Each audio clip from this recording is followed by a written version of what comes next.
ഭഗവാന്റെ ആ മന്ദഹാസം ബ്രഹ്മാവിന് പുതിയൊരു ഊർജം നൽകി. ഭഗവാൻ തൻ്റെ മധുരമായ സ്വരത്തിൽ ബ്രഹ്മാവിനോട് സംസാരിച്ചു തുടങ്ങുന്ന 37-ാം ശ്ലോകത്തിലേക്ക് നമുക്ക് പ്രവേശിക്കാം. സൃഷ്ടികർമ്മം എങ്ങനെയായിരിക്കണം എന്നതിൻ്റെ ആത്മീയമായ അടിത്തറയാണ് ഭഗവാൻ ഇവിടെ വ്യക്തമാക്കുന്നത്.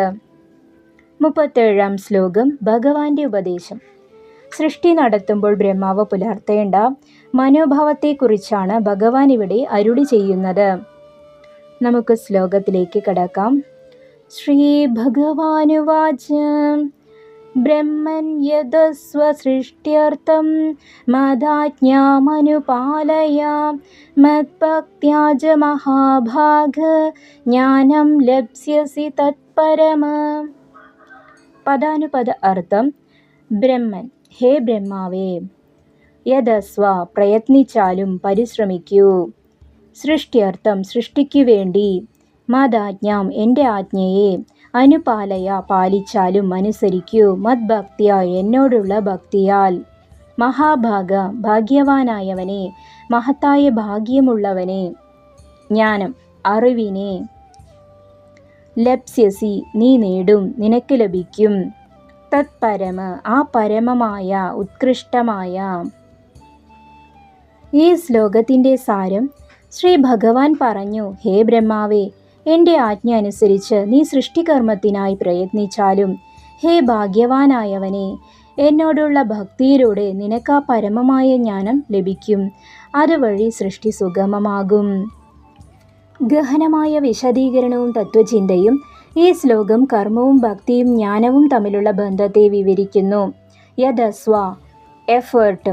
ഭഗവാൻ എല്ലാം ചെയ്തു തരുമെന്ന് കരുതി വെറുതെ ഇരിക്കരുത്. നാം നമ്മുടെ ഭാഗത്തു നിന്നുള്ള പ്രയത്നം, എഫേർട്ട് ചെയ്യണം. യദസ്വ എന്ന വാക്ക് കർമ്മത്തിൻ്റെ പ്രാധാന്യം വിളിച്ചോതുന്നു. ആജ്ഞാപാലനം.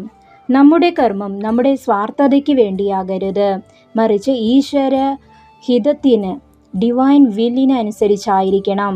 അപ്പോഴാണ് കർമ്മം ബന്ധനമല്ലാതായി മാറുന്നത്. ഭക്തിയും ജ്ഞാനവും. എങ്ങനെ സൃഷ്ടിക്കണമെന്ന അറിവ്, നോളേജ് ലഭിക്കണമെങ്കിൽ ഭഗവാനോട് ഭക്തി വേണം. ഭക്തിയുള്ള ഹൃദയത്തിലെ ജ്ഞാനം ഉദിക്കൂ. ഭക്തിയാണ് ജ്ഞാനത്തിലേക്കുള്ള താക്കോൽ. ഗുരുനാഥൻ്റെ ഉപദേശം: വത്സ, നീ നിന്റെ ജീവിതത്തിൽ ഏതൊരു കർമ്മം ചെയ്യുമ്പോഴും അത് ഭഗവാന്റെ ആജ്ഞയായി കണ്ട് പ്രയത്നിക്കുക.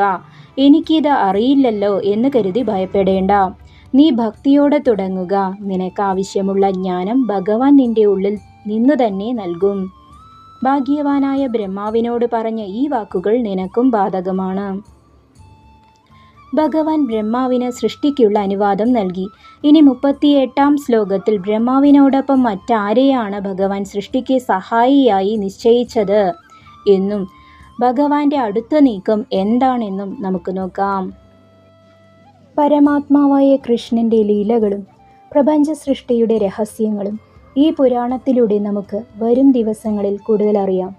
ഇന്നത്തെ ഈ ഭാഗം നിങ്ങൾക്ക് ഇഷ്ടമായെങ്കിൽ ഇത് മറ്റുള്ളവരിലേക്കും പങ്കുവയ്ക്കുക. അടുത്ത ശ്ലോകങ്ങളുമായി നമുക്ക് വീണ്ടും കാണാം. നന്ദി, നമസ്കാരം.